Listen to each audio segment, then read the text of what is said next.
தாண்டி சொர்க்கத்துக்குள்ளே போகும்போது என்னோடு சேர்ந்து ஏழை முஃமின்களும் சேர்ந்து வருவார்கள் என்று நபி ஸல்லல்லாஹு அலைஹி வஸல்லம் அவர்கள் சஹாபாக்களுக்கு விளக்கம் சொன்னார்கள். இதையெல்லாம் சொல்லிட்டு சொன்னாங்க, இதை நான் பெருமைக்கு சொல்லவில்லை, அல்லாஹ் எனக்கு கொடுத்திருக்கக்கூடிய புகழ் என்று சொன்னார்கள். இதைத்தான் மௌலூதிலே நாம் சொல்லுவோம்.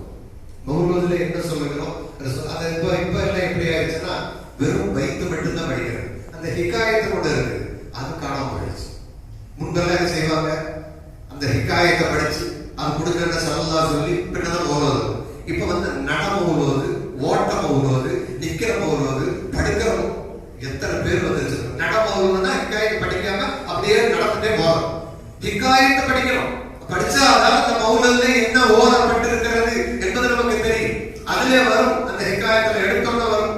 நம்ம பார்த்திருப்போம், முதல் தொடக்கத்திலேயே வரும் சுபஹானல்லாஹ் என்று சொல்லி வரக்கூடிய அந்த ஹிகாயத்தை நீங்கள் பார்த்தால் ரொம்ப அற்புதமாக வரும்.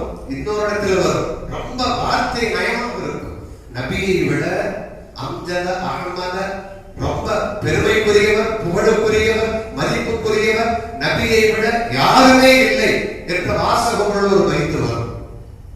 இன்னும் அந்த ஹிகாயத்தில் வரும். அந்த ஒவ்வொரு பைத்திலும் நீங்கள் பார்த்தால் எதிரியுமே ஸல்லல்லாஹு அலைஹி வஸல்லம் அவர்களை அல்லாஹ் எப்படி புகழ்ந்து சொன்னாரோ, நபியே தன்னை எப்படி புகழ்ந்தார்களோ